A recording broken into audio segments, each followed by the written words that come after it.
ಇನ್ನು ಹೊಸ ಸರ್ಕಾರದಲ್ಲಿ ಇನ್ನೂ ಕೂಡ ಆಗಿಲ್ಲ ಶಿಕ್ಷಣ ಸಚಿವರ ನೇಮಕ.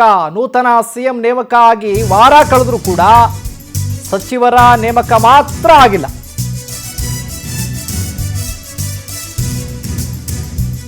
ಹೊಸ ಸರ್ಕಾರದಲ್ಲಿ ಶಿಕ್ಷಣ ಸಚಿವರೇ ಇಲ್ಲ. ಬಹಳ ಮುಖ್ಯವಾದ ಶಿಕ್ಷಣ ಇಲಾಖೆಗೆ ಸಚಿವರ ನೇಮಕ ಆಗಿಲ್ಲ. ಈಗ ಶಾಲಾ ಕಾಲೇಜುಗಳು ಈಗಾಗಲೇ ಆರಂಭ ಆಗಿದೆ.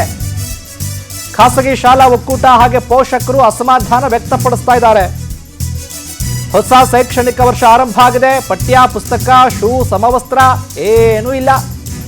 20 ವರ್ಷ ಹಳೆಯ ಪಠ್ಯಗಳಿವೆ, ಅವುಗಳ ಬದಲಾವಣೆ ಆಗಬೇಕು. ಹಲವಾರು ಸಮಸ್ಯೆಗಳಿದ್ದಾವೆ. ಪರಿಹಾರ ಮಾಡೋದು ಯಾವಾಗ? ಆದಷ್ಟು ಬೇಗ ಶಿಕ್ಷಣ ಸಚಿವರ ನೇಮಕಕ್ಕೆ ಕೃಪಾ ಸಂಘಟನೆ ಒತ್ತಾಯವನ್ನ ಮಾಡಿರೋದು. ಹೊಸ ಸರ್ಕಾರದಲ್ಲಿ ಸಚಿವರೇ ಇಲ್ಲ. ಶಾಲಾ ಕಾಲೇಜುಗಳು ಎಲ್ಲ ಆರಂಭ ಆಗಿದೆ. ಶೈಕ್ಷಣಿಕ ವರ್ಷ ಆರಂಭ ಆಗಿದೆ. ಯಾವ ರೀತಿ ಯೋಜನೆಗಳು, ಏನು ಮಾಡಬಹುದು, ಏನು ಮಾಡಬೇಕು, ಏನು ಮಾಡಬಾರ್ದು ಹೇಳೋರು ಕೇಳೋರು ಯಾರು ಇಲ್ಲ ಶಿಕ್ಷಣ ಇಲಾಖೆಯಲ್ಲಿ.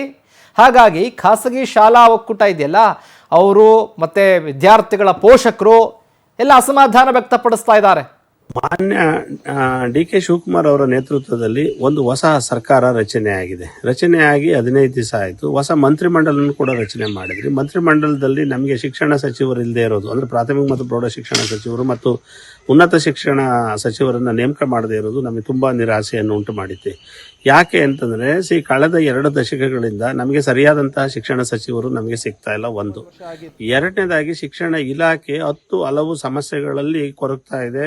ಅದು ಸಾಕಷ್ಟು ಮುಂದಿನ ಭವಿಷ್ಯಕ್ಕೂ ಕೂಡ ದೊಡ್ಡ